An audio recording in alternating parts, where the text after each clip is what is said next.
If you have $10, you can stock your kitchen with the basics that you need to make easy, delicious, healthy, nutritious meals on a budget. I'm gonna show you exactly how to do it in today's video. If you are starting completely from scratch with absolutely nothing in the kitchen, I highly recommend that you begin by picking up salt, pepper, oil, and flour. I have often said in budget cooking videos that salt and pepper go a long way. In fact, if you are ever trying to recreate a restaurant meal and you just can't quite get that elusive flavor that you're looking for, it's probably salt. Now, where salt and pepper are concerned, you've got a lot of choices. I can get a huge container of basic salt for around like 65 cents at my Walmart. Pepper is a little bit pricier. I can usually find a little container of ground black pepper, and since so little of it goes a long way, that would last me a really long time. You could also go the route of peppercorns if you have a pepper mill or want to get a pepper grinder.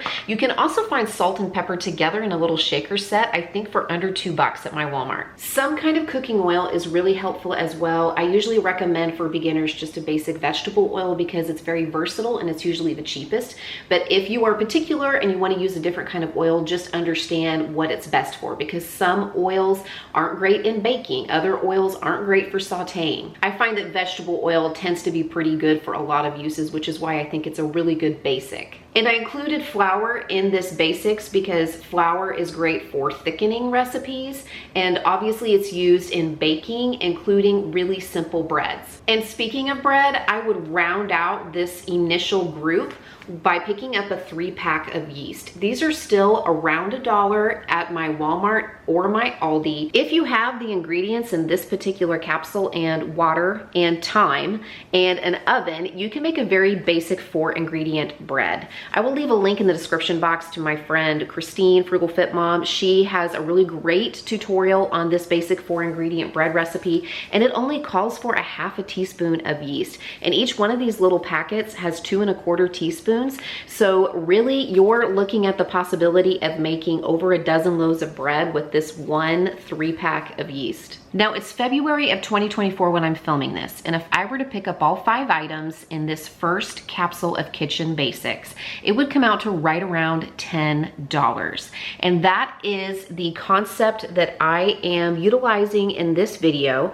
I have put different kitchen staples, spices, seasonings, basics into little capsules that if you were to pick them up all at once, they would cost right around $10, give or take. Now that I've got those very basic items in the first group, the next time I go to the store, maybe once a month or just whenever I can get my $10 together, the next group of items I'm gonna pick up are some very basic spices and seasonings that are gonna help flavor my food. For me personally, the ones that I use the most are garlic powder, onion powder, chili powder, cinnamon, Italian seasoning, cumin, paprika, oregano, minced dried onion, and parsley. I tend to use these items the most, and I also use these items in recreating different seasoning packets like taco seasoning or spaghetti sauce mix.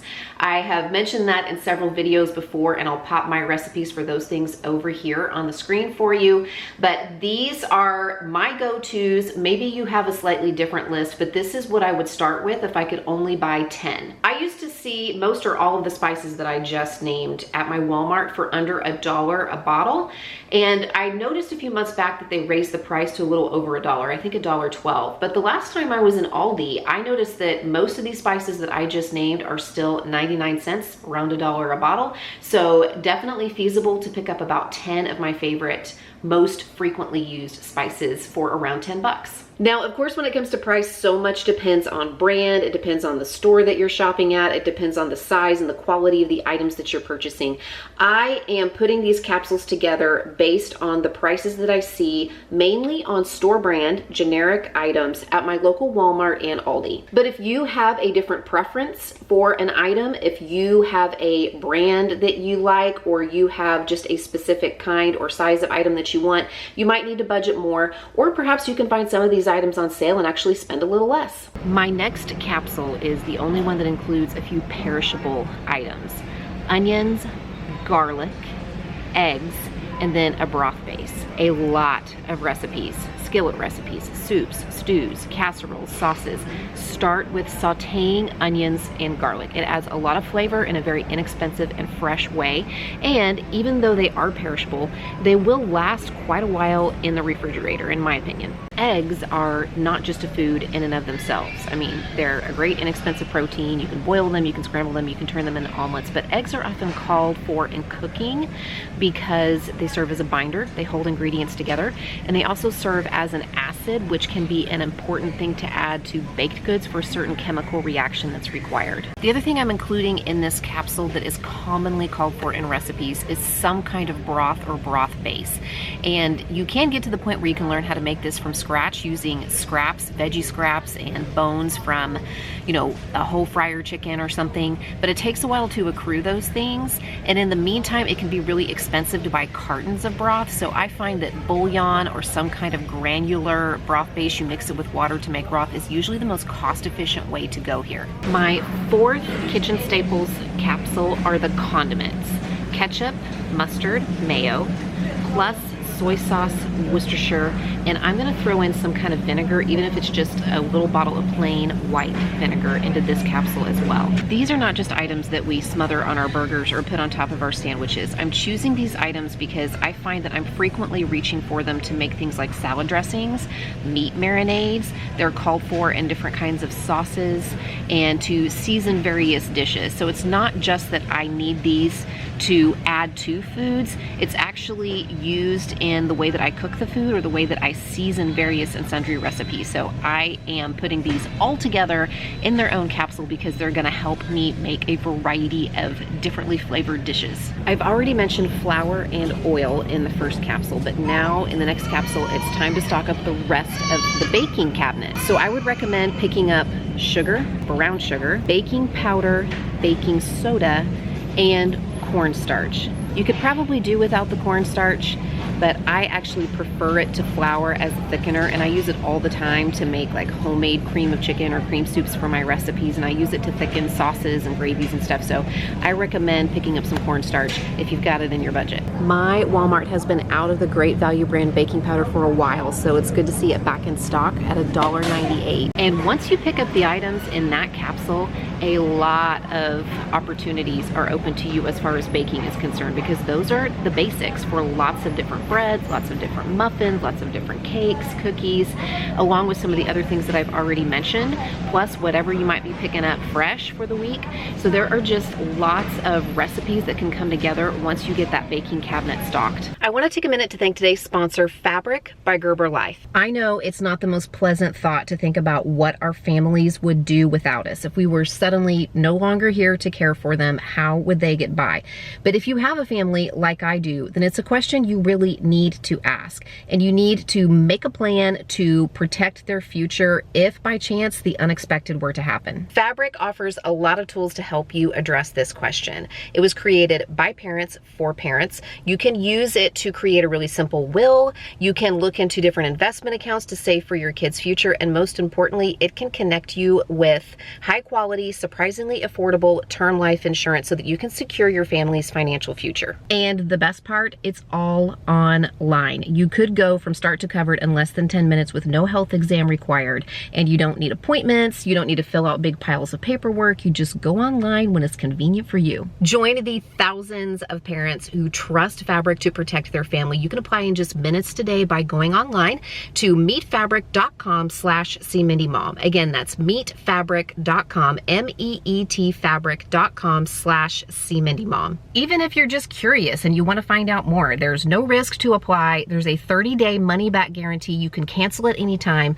They have over 1,800 5-star reviews plus an excellent of rating with Trustpilot. So what are you waiting for? There's a link in the description box below where you can visit to find out more, or you can go to meetfabric.com/cmindymom. And again, thank you to Fabric by Gerber Life for supporting my family and for sponsoring this video. Before I move on with my list, I want to give a little shout out to Dollar Tree. I'm sitting just outside my Dollar Tree. I needed to run in and grab a few things for Easter baskets. And I know Dollar Tree is a place where you can stock up on a few items on the cheap. I do think ounce for ounce and pound for pound, you're typically gonna find the best prices on items at a grocery store. However, if you're on a tight budget and you just need a little of something, sometimes it can be good to run into your Dollar Tree and pick up some things. And I think this is a good place if you wanna stock a baking cabinet. They have all of your basic sugars, they have baking powder and baking soda and flour, they have different kinds of oils and vinegars. They also have full-size cake mixes in brand names for $1.25. I rarely see brand name cake mixes go that low unless it's like a seasonal sale. I also think you're pretty safe with like salt and pepper, and sometimes I find peppercorns here for my pepper grinder, but I rarely buy other seasonings here, and that's because I'm not sure how the stock gets rotated, like how fast it gets rotated, if it's as quickly as a regular grocery store. And with seasonings and spices, they can lose some of their potency and flavor over time. So that's just my personal opinion where that's concerned. You can take it or leave it. And even with the baking items, make sure that you're checking expiration dates, best by dates, not so much because maybe they're super bad or rotten or something, but because, like I said, they can lose some of their potency, some of their flavor over time, and they may not just bake up the same way. They may not work the same way as if they were fresher. So far, the things that I have mentioned are things that mostly season, flavor our foods, spices and condiments, and also things that lend themselves to the chemistry of cooking. They're not necessarily the items that fill us up and satisfy us with a meal. And with the exception of eggs, the things that I mentioned so far probably aren't gonna have to be replaced super often. But I thought now we might move into some categories that are more the basic building blocks of meals. These items are ingredients that you will almost always find stocked in my pantry. I am using these over and over again in recipes, and they're the kinds of things that I stock up on when I see a good sale, or maybe when I find myself in like a bulk buying situation, and just items that I make sure are always on hand because they're such frequent flyers in the kinds of meals that I create for my family. The first group are carbohydrates, starches. And for us, that means pasta, rice, and beans. These are very inexpensive ingredients that are used in so many different recipes, especially when you want to bulk it up, make the recipe stretch to feed more people, or provide more servings. This basket back here holds a lot of different pastas that I use when I'm cooking for my family. And I would recommend picking up some shortcut pastas like these bow ties or fusillis or penne pasta, and then also a long cut pasta. That's going to be your spaghetti, your fettuccine, your linguine noodles. I also usually keep a few different kinds of rice in my pantry. This is just kind of your basic white rice. It's only 92 cents at my Walmart for a 1 pound bag. This is a jasmine rice that I get occasionally. I also have some brown rice in here. Of course, how much it costs is going to depend on the kind, the amount, and the quantity. But I checked on my Walmart app and I could pick up a 5 pound bag of rice for under $4 today at my Walmart. And then the other starch that I keep on hand are various kinds of beans. If I'm picking up just a few cans, I'd probably go for some kind of white bean, like a navy bean, or these are cannellini beans, which are white kidney beans. We tend to use those a lot. Great Northern beans are another favorite in my family, and then a pinto bean or a black bean. Of course, you could go for the dry beans, but if you're just starting out, I might recommend just going with the can for a little while. It does take a while to cook beans from dry beans. It's not that hard. You can do it in your slow cooker, but again, if you just want to stock things for quick meals, I'd go with the canned beans, and then once you kind of get the hang of cooking, you can work on making beans from dry beans and freezing them in small batches to use in your recipes for later. If I was shopping today to stock my pantry at Walmart or Aldi, I could probably pick up about 4 1 pound packages of pasta, a 5 pound bag of rice, as I already mentioned, and then 3 or 4 cans of beans, and still come in right around that $10 grouping price point. And that would give me a lot of starches to work with to start off. The next group of items I want to talk about, and another frequent flyer in my recipes and in my pantry, are canned tomatoes. And if I'm working with around 10 or 11 bucks, I would probably recommend picking up 3 or 4 cans of diced tomatoes, a couple of cans of tomato paste, a couple jars of just regular old pasta sauce, just a marinara or a traditional pasta sauce, and either a couple cans of diced tomatoes with green chilies, brand name Rotel, or maybe a jar of really inexpensive salsa. There are so many cheap and easy recipes I've made over the years that call for canned tomato products. They add some flavor, they're non-perishables, so they store for a really long time. They're used in inexpensive meals like soups and stews and chilies, not to mention casseroles and lots of different kinds of pasta dishes. So highly recommend taking a few bucks when you've got them and stocking your tomato products. By the way, if you're into budget cooking or you're getting into budget cooking, make sure that you're subscribed to my channel, because the very next video coming out is a week-long budget meal plan for a family of 5. My family is eating through this meal plan this week and I'm filming it for you. You don't want to miss it, so make sure you're subscribed and hit that notification bell so you know exactly when it drops. And also, leave me a comment down below if you think I missed anything here in this video. Next up, canned vegetables. You could go frozen if you wanted. You would just need to make sure that you're rotating through those relatively quickly. I personally don't want frozen vegetables to hang out in my freezer for longer than about 6 months. I think canned vegetables get a bad rap. A lot of people think that they're not as nutritious as fresh vegetables, but when you find out that canned vegetables and frozen vegetables as well are often picked and processed and packaged all within like 24 to 48 hours, they can actually retain a lot more freshness than fresh produce, which spends a lot of time being transported from the farm to the store. And I think it's a relatively inexpensive way to add a little nutrition to your meal. The canned veggies that you'll pretty much always find in my pantry are green beans, corn, and then some kind of mixed vegetable. They do make canned mixed veggies. These are so great in soups and chilies and casseroles. Or of course they make really inexpensive frozen mixed vegetables. These are used in things like shepherd's pie. They're used in different soup recipes. You can also just serve them on the side. Really great idea to stock up on your vegetables. And if I'm shopping today in my area in Tulsa, America, I can probably get about 4 cans of green beans, 4 cans of corn, sweet corn or creamed corn, and 4 cans of mixed vegetables or bags of frozen mixed vegetables for right around my $10 budget. Not too shabby. I've already mentioned some items that will stock a very basic baking shelf or baking cabinet, but I'm gonna mention a few more items that if you get into baking, you'll find you might be using fairly frequently. So they'd be a good idea to keep in stock if you wanna start making baked goods. Cake mixes.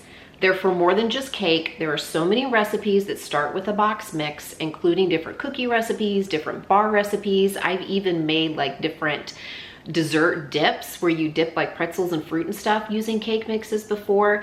They're relatively inexpensive. I can get the store brand cake mixes for around $1, but cake mixes are one of those things I'm a little bit brand loyal to. I prefer to get the Betty Crocker, or if I'm feeling like splurging, the Duncan Hines. You don't necessarily need powdered sugar to make things like cakes and muffins and cookies, but if you intend to make icings or glazes, you need powdered sugar. Also, it's great for dusting on top of muffins or coffee cakes or something like that to add just a little touch of sweetness. You can pick up a couple pounds of powdered sugar in my Walmart for a little over $2 today. An all-purpose baking mix, the brand name would be Bisquick.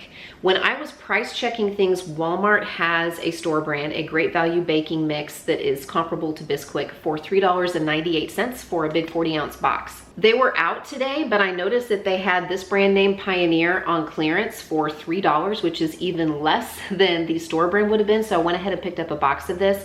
Not only can you make pancakes and biscuits with this, but there are some other things that you can utilize this for. One of my favorite things to make with baking mix is 7-Up biscuits. It's just this baking mix, 7-Up, sour cream, and butter. It makes the most delicious biscuits I have ever eaten. And along those same lines, I would also recommend picking up some cornbread mix. This is actually a gluten-free one that I got from Thrive Market, so it's a little bit pricier, but I can get Jiffy cornbread mix, little boxes of it, I think for under 75 cents at my Walmart. It's probably around 60 cents or so.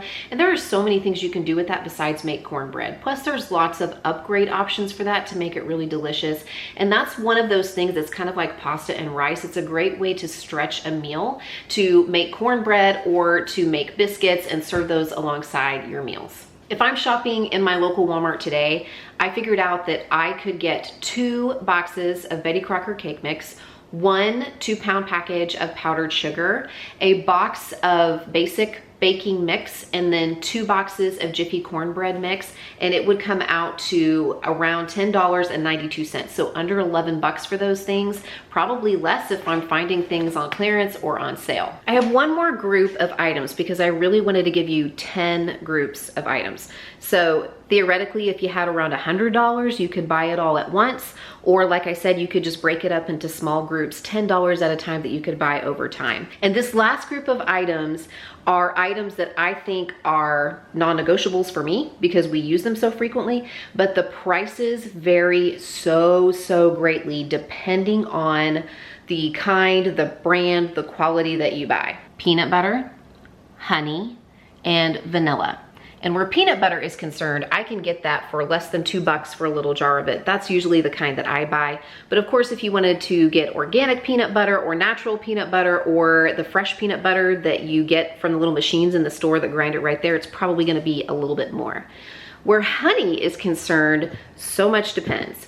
Do you want raw honey? Do you want local honey? Are you getting a lot of it or a little bit of it? I mean, it is just all over the map when it comes to honey.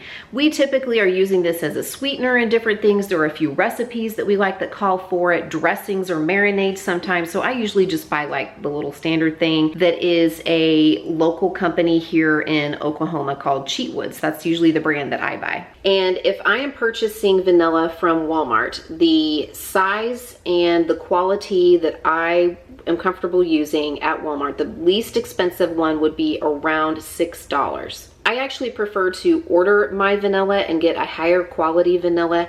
And one of the reasons I justify this is because you use so little of it. There's just, you know, a teaspoon or half a teaspoon in each recipe. It's an extract. A little bit goes a long way. This is not a syrup like you would put in your coffee. I mean, these are really strong flavorings where an entire batch of chocolate chip cookies calls for just 1 teaspoon. So sometimes I will splurge on the higher quality vanilla because I'm not gonna have to replace that very often. But if you wanted to pick up vanilla, honey, and peanut butter today, I could probably get those things at my Walmart or my Aldi within my $10 budget if I purchase just the right sizes and quantities and brands of those items. Now, I know there are probably lots of things that you're thinking of that I have missed. I just went for sort of the bare bones basic items that I would want if I am gradually restocking my own kitchen. I wrote down a few honorable mentions for me,